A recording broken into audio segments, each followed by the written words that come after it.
Well, hello, my name is Jim Royal. If you haven't already, please subscribe to my channel down there. I'm a huge Beatles and Elvis Presley fan, and I definitely plan to make many more videos like this.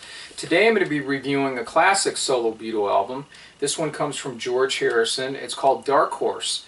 It was originally released in 1974 in December of that year. What is a dark horse? Here's the official definition. Dark horse is a little-known person or thing that emerges to prominence, especially in a competition of some sort, or a contestant that seems unlikely to succeed. And I would have to say that pretty much sums up George Harrison in the shadows of Lennon and McCartney. Basically showed the world with his #1 albums and songs that he was very much just as good as an artist as both of them. Up to this point, everything he touched turned to gold for the most part for his career. This was one of those that had a little decline, and there's various reasons for that. Now, the album still did well. Instead of being a #1 album, it was a top 4 album on Billboard here in America.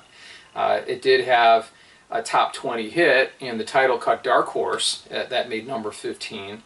And it's actually not a bad album. I just think that the subject matter that he's covering on it, I think kind of brings it down a little notch in some ways. And I'll explain later. But the quality of it is superb. He produced it. Phil McDonald Phil McDonald did the engineering. Now, when the album first came out, this is how the album looks. This is a 2014 reissue of it. And this is a class photo of George Harrison and his class in I think it's 1958. So hopefully you can see that well. George is in there. And then the back cover was this one right here. Now, this is a Capitol reissue from the 80s. I bought this at my local record store back in the 80s, Oranges. Capitol reissue, they decided to have that the cover. And this back cover, by the way, is George on his property in Friar Park. And I like the boots there. I think that's pretty cool, on a park bench. All right, there are 10 songs on this album, and well, 9 songs on the album, and there's a B-side to Dark Horse, which I'm going to be reviewing. So we have 10 here. The first song is called Harry's on Tour Express. This album was recorded over a period of time. George just was really busy. I think he overextended himself, and unfortunately I think it shows on this album. First of all, he formed a new label, Dark Horse Records. Okay, doing that, he signed new acts to it. He produced one in particular, a group called Splinter, so he was working on their album, completed it, but he was taken away from working on this. He had a trip to India, 2-month trip in '74 that he went to. And he also worked with a bunch of Indian musicians organizing a tour. They toured Europe, so he helped contribute to that. Just a lot going on in George's life. Also, the collapse of his marriage, unfortunately. His wife left him in the summer of '74 for a good friend of his, Eric Clapton. And he also had, he was the first Beatle to announce and have a North American tour, which was a big deal. I think he had 18 to 20 city dates in North America, in United States and Canada. So he was a busy guy. And of course, when you're touring, you have to have something to promote. So he had to finish this album.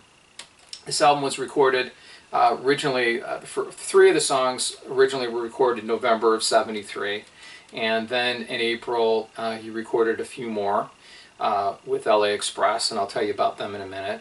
And then he did more recording in August and September of '74 at his studios. And then in October, A&M Studios in Los Angeles, gearing up for that tour where he was rehearsing.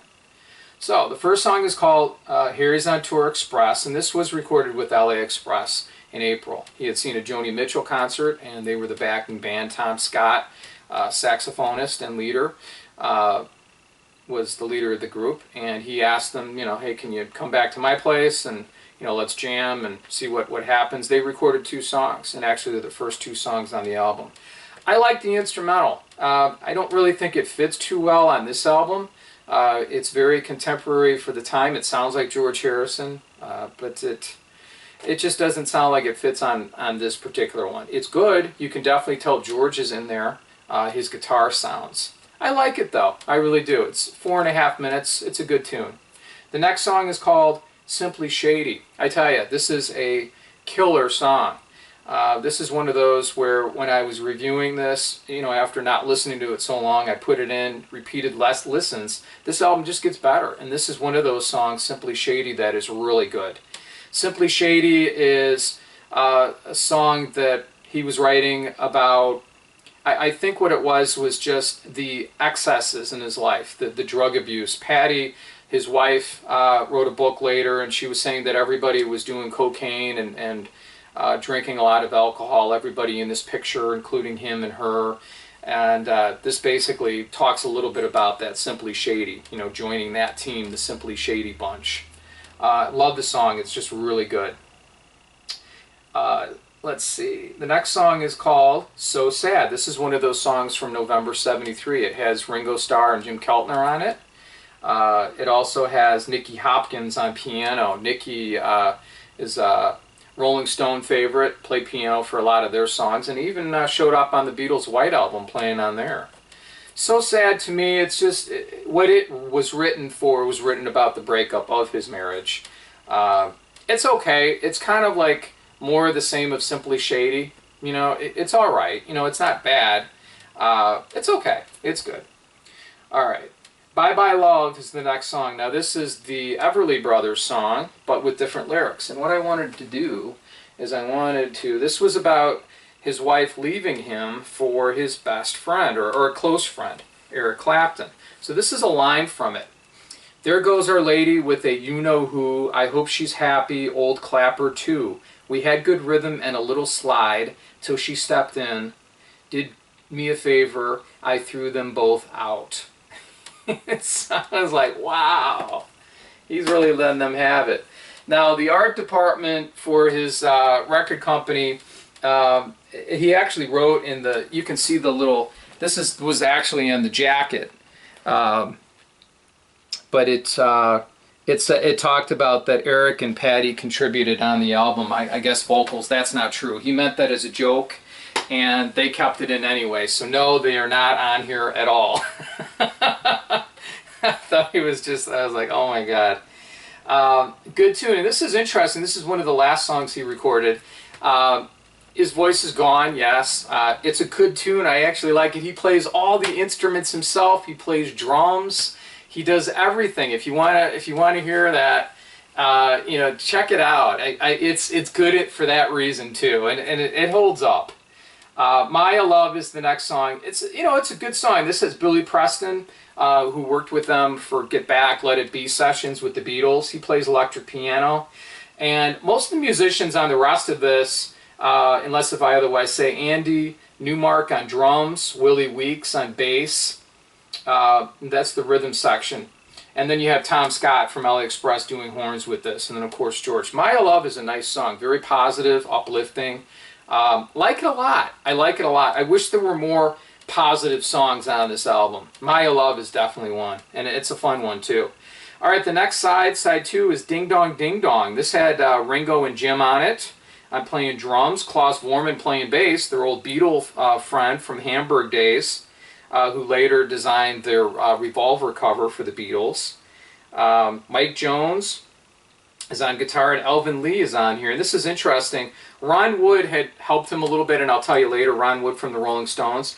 He put electric guitar, Ron Wood, If You Let Him, which I thought was kind of funny.